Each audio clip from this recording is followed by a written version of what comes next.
여우 씨와 노사슴의 약속. 결초보온의 숲에서 태어난 이야기. 일부 사슴이 구한 여우. 깊고 고요한 산속 약속의 숲이라 불리는 곳이 있었다. 그곳에는 말하는 동물들이 모여 살며 서로 약속을 생명처럼 여기는 전통이 있었다. 약속을 지키지 않으면 마법처럼 몸에서 반짝이던 윤광이 사라지고 말았다. 그만큼 약속은 숲의 생명이었다. 어느 가을 아침 사슴 할머니는 숲길을 걷다 덫에 걸린 작은 여우를 발견했다. 덫은 잔인했다. 쇠로 된 틀에 발이 지시겨진 여우는 말도 못하고 떨고 있었다. 아이고, 이 어린 녀석이 어쩌다 이런 덫에. 사슴 할머니는 힘겹게 덫을 풀었다. 피가 멈추지 않는 여우의 다리를 잎사귀로 감싸고 곰이 운영하는 약초 가게에서 약을 받아왔다. 밤마다 여우 곁을 지키며 따뜻한 풀죽을 끓여 먹였고 여우가 말을 할 수 있을 때까지 조용히 곁을 지켜주었다. 며칠 뒤 여우가 작고 떨리는 목소리로 말했다. 저를 왜 도와주신 거예요? 사슴 할머니는 미소 지으며 말했다. 약속을 지키면 숲이 살아. 누군가 힘들 땐 도와주는 게 우리 숲의 법이지. 여우는 작게 눈을 떴다. 그 눈에는 할머니의 모습이 별처럼 박혀 있었다. 그날 밤 여우는 혼잣말로 말했다. 꼭 반드시 갚을 거예요. 제 생명을 다해서라도. 2부 약속의 씨앗. 사슴 할머니의 보살핌으로 겨울을 무사히 넘긴 여우는 봄볕과 함께 일어섰다. 다리를 절뚝이긴 했지만 마음만은 그 어느 때보다도 단단했다. 이제 더 이상 작고 연약한 새끼 여우가 아니라 은혜를 갚고자 마음먹은 약속의 동물이었다. 할머니, 전 이제 일할 수 있어요. 뭐든 시켜만 주세요. 사슴 할머니는 웃으며 말했지. 여우야, 숲에선 은혜를 갚으려 서두를 필요 없단다. 그저 함께 살아가며 서로를 지켜보는 것도 갚음이 되는 법이지. 하지만 여우는 마음을 놓을 수 없었다. 사슴 할머니는 겨울을 무사히 넘겼지만 봄이 와도 예전처럼 걷지 못했다. 숨도 가쁘고 나뭇잎이 흔들리는 소리에도 귀를 잘 기울이지 못했다. 그날 이후 여우는 매일 새벽마다 일찍 일어났다.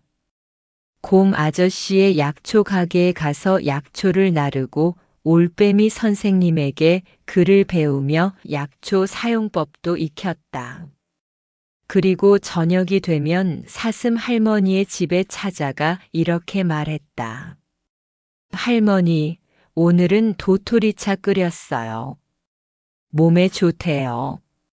사슴 할머니는 여우를 바라보며 눈을 가늘게 떴다. 이젠 내가 나보다 어른 같구나. 아니요, 전 아직 멀었어요. 할머니 발톱만큼도 안 돼요. 그날 이후 숲속 동물들은 여우를 다르게 보기 시작했다. 은혜를 잊지 않는 여우. 할머니를 위해 모든 걸 바치는 여우. 누구도 여우를 얕보지 않았다. 어느 날 숲의 중심에 있는 바람의 연못에서 대회가 열렸다. 이 대회는 매년 봄마다 열리며 숲의 젊은 동물들이 나와 각자의 재능을 뽐내는 자리였다. 여우는 고민 끝에 참가를 결심했다. 왜 나가려 하니? 할머니가 물었다. 여우는 대답했다.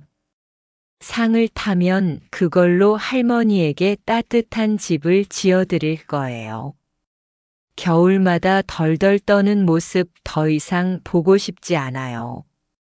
사슴 할머니는 잠시 눈을 감았다. 작은 여우였던 아이가 이제 어엿한 어른이 되어 있었다. 그러렴. 하지만 기억해라. 너의 마음이 먼저고 상은 그 다음이다. 대회 날 여우는 자신의 이야기 자신이 덫에 걸렸던 그날부터 할머니와 보낸 시간까지를 노래로 만들어 불렀다. 그 노래는 바람을 타고 숲을 감쌌다. 내 발이 부서졌을 때 당신의 발은 나를 향해 걸어왔어요.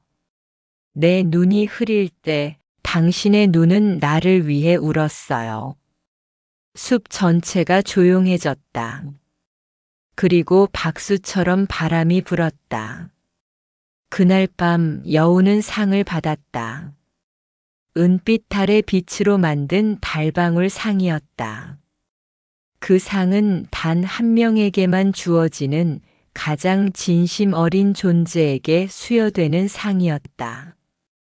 여우는 그 상으로 사슴 할머니의 집을 고쳤다. 단단한 나무와 따뜻한 솔잎, 창문 너머로 별이 보이는 작은 다락방도 만들었다. 그리고 창가에 작은 간판을 걸었다. 여우 씨의 약속의 집. 그 간판을 본 사슴 할머니는 조용히 중얼거렸다. 이 아이는 내 은혜를 마음에 묻고 사는구나. 여우는 할머니 몰래 다짐했다. 하지만 이건 시작일 뿐이에요. 할머니가 계시는 한 전 계속 갚을 거예요. 그리고 할머니가 떠난 뒤에도 그 다짐은 약속의 숲에 한 송이 씨앗처럼 뿌려졌다. 그리고 아주 깊고 단단한 뿌리를 내리기 시작했다. 삼부 사슴의 위기. 어느 초여름 숲에는 이상한 기운이 퍼지기 시작했다. 다람쥐들이 갑자기 사라지고 토끼들의 굴 근처에선 낯선 발자국들이 발견되었다. 늑대 형제가 말했지. 인간이 다시 왔어. 덫을 숨겨두고 간 모양이야. 숲은 긴장감에 휩싸였다. 여우는 곧장 사슴 할머니에게 달려갔다. 할머니, 절대로 숲 가장자리 쪽엔 가지 마세요. 특히 낙엽둑 근처는요. 하지만 사슴 할머니는 고개를 천천히 저었다. 여우야, 넌 내가 누구인지 잊었니? 난 이 숲의 길을 누구보다 잘 알아. 걱정 마. 여우는 한숨을 쉬었다. 할머니는 여전히 자신을 강한 사슴이라 생각했지만 이제는 숨도 가쁘고 비만 오면 관절이 쑤셔 아파하셨다.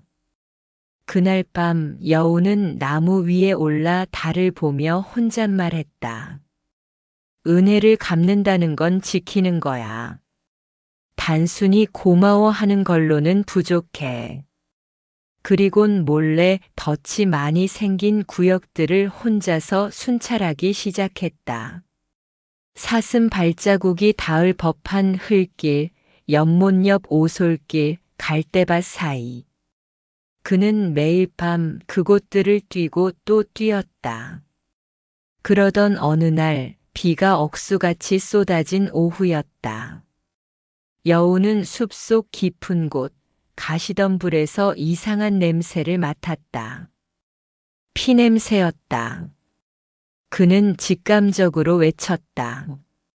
할머니. 그리고 정신없이 그 방향으로 달려갔다. 가시덤불을 지나자 거기엔 덫에 걸린 사슴 할머니가 있었다. 다리가 비틀리고 눈에는 아픔보다 놀람이 먼저 맺혀 있었다. 여우야, 미안하구나. 내가 괜찮을 줄 알았어. 여우는 아무 말도 하지 않고 이빨로 덫을 물어뜯었다. 피가 나고 입안이 찢어졌지만 그는 멈추지 않았다. 할머니는 절 믿으셔야 해요. 지금부터는 제가 지킬 거예요. 덫이 풀렸을 때 사슴 할머니는 말없이 여우를 안았다. 비에 젖은 털이 서로 엉겨 붙었고 그 작은 포옹 속엔 시간과 생명 그리고 약속이 담겨 있었다. 그날 밤 여우는 사슴을 등에 업고 숲 한복판에 있는 수사슴들의 은신처로 향했다.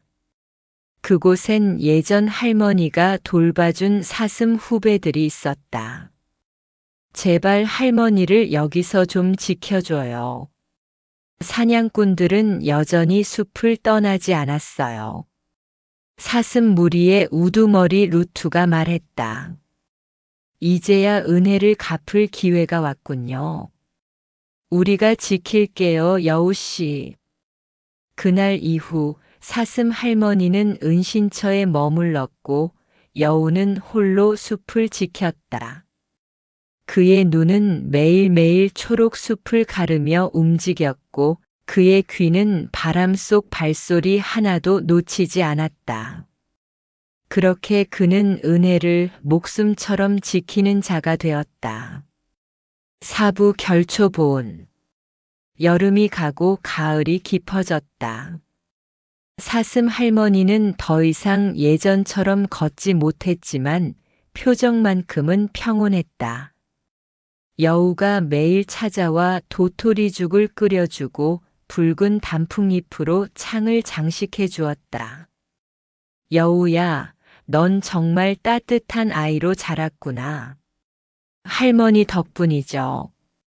제가 살아있는 것도 지금 웃고 있는 것도 전부. 사슴 할머니는 미소 지으며 말했다. 그럼 내가 떠나도 너무 슬퍼하지 말아라. 여우는 고개를 저었다. 안 돼요. 그런 말 하지 마세요. 저는 아직도 할머니 없으면 무서워요. 할머니는 아무 말 없이 여우의 털을 다정히 쓰다듬었다. 그 따뜻한 손길은 바람처럼 부드럽고 해처럼 다정했다. 겨울이 다시 찾아왔다. 사슴 할머니의 숨결은 점점 옅어졌고 눈을 뜨는 시간보다 감고 있는 시간이 길어졌다. 그날 밤 별이 쏟아지던 하늘 아래 여우는 옆에 누운 할머니에게 마지막으로 물었다. 할머니, 혹시 다시 태어나면 저 기억해 주실 거죠? 할머니는 천천히 눈을 떴다. 그리고 가장 부드러운 미소로 속삭였다. 그럼, 너는 내가 지켜준 마지막 아이였는걸. 그 말이 끝나자마자 사슴 할머니의 숨이 조용히 아주 천천히 멈추었다. 여우는 한참을 울었다. 작은 몸을 말아 눈 속에 파묻고 소리도 없이 훌쩍였다. 눈이 내리고 바람이 불고 밤이 지나도 그는 그 자리를 떠나지 않았다. 그리고 그해 겨울 끝 여우도 사라졌다. 아무 말 없이 아무 흔적도 남기지 않은 채. 그러던 어느 날 봄이 돌아왔을 때 숲 한가운데 이상한 일이 일어났다. 늙은 사냥꾼 하나가 덫을 들고 숲에 들어왔지만 그가 들어서는 족족 땅에 가느다란 풀줄기들이 얽혀 있었다. 발이 꼬이고 덫이 풀리고 결국 그는 숲을 빠져나오지 못했다. 그 장면을 멀리서 지켜보던 올빼미 선생님은 조용히 말했다. 풀을 엮어 누군가 숲을 지키고 있어. 그 말에 곰 아저씨가 물었다. 누가요? 올빼미는 나무 위 하늘을 바라보며 중얼거렸다. 그건 약속을 끝까지 지키려 했던 아이겠지. 그날 이후 숲속에는 전설이 생겼다. 누군가를 위해 목숨을 건 은혜의 여우, 그리고 돌아온 그의 영혼이 풀을 엮어 숲을 지킨다는 이야기. 늙은 여우가 죽은 자리엔 조그만 야생화 하나가 피었고 그 위에선 종종 사슴처럼 생긴 나비가 춤을 추었다. 그리고 숲 가장자리에 세워진 작은 돌비석엔 이런 글귀가 새겨져 있었다. 결초보은 은혜를 품은 마음은 죽어서도 끝나지 않으니. 오부 봄의 전설. 몇 년이 흘렀다. 사슴 할머니와 여우 씨를 알던 동물들은 하나둘씩 세월에 물들어갔다. 그 시절의 이야기는 오래된 기억 속으로 천천히 가라앉았다. 그러나 어느 봄날 아주 특별한 새끼 여우 한 마리가 숲에 태어났다. 그 여우는 눈빛이 유난히 맑았고 다른 아이들이 도토리나 사냥에 관심을 가질 때 늘 혼자 조용히 풀을 엮으며 놀았다. 그 아이는 왜 맨날 풀을 만질까? 다람쥐 형제가 수군거리면 올빼미 선생님은 눈을 반쯤 감고 대답했다. 그 아이는 기억하고 있는 거야. 기억이요? 그래. 누군가의 약속, 누군가의 사랑. 죽어서도 사라지지 않은 마음은 때로 다시 돌아오기도 하니까. 어느 해 다시 인간이 숲에 들어왔다. 기계를 들고 나무를 베어내고 땅을 파헤치려 했다. 동물들은 겁에 질려 도망쳤다. 그때 아직 어린 새끼 여우가 나섰다. 작은 몸으로 숲을 가로질러 달리며 풀을 엮고 잎을 모아 발자국을 흐리고 덫을 숨겼다. 그 모습은 마치 오래전 여우 씨가 그랬던 모습 그대로였다. 그리고 기이한 일이 벌어졌다. 인간들이 설치한 장비가 하나둘 망가지기 시작했고 나무가 쓰러지지 않고 멀쩡히 다시 자라났다. 밤마다 어디선가 풀을 엮는 사각사각 소리가 숲을 울렸다. 늙은 수달이 말했다. 그 소리 아주 어릴 때 들은 적이 있어. 누군가가 풀을 엮으며 숲을 지켜주던 그 시절의 소리. 다람쥐가 물었다. 그럼 진짜 여우 씨가 돌아온 걸까요? 올빼미 선생님은 조용히 미소 지었다. 글쎄, 하지만 중요한 건 그 은혜와 사랑이 사라지지 않았다는 거야. 그 후로도 숲에는 매년 봄마다 풀을 엮는 여우의 전설이 되살아났다. 새끼 동물들은 풀을 엮으며 자라났고 사슴 무리들은 매년 사슴 할머니가 쉬던 연못가에 꽃다발을 올렸다. 그리고 모두가 알고 있었다. 결초보은. 그건 단지 누군가에게 받은 것을 돌려주는 걸 넘어 사랑을 다음 세대에 전하는 방식이라는 것을. 숲 한가운데 작은 표지석은 여전히 그 자리에 남아있다. 여우 씨 그리고 노사슴. 당신들의 약속은 이제 숲의 전설이 되었습니다. 구독과 좋아요는 약속입니다.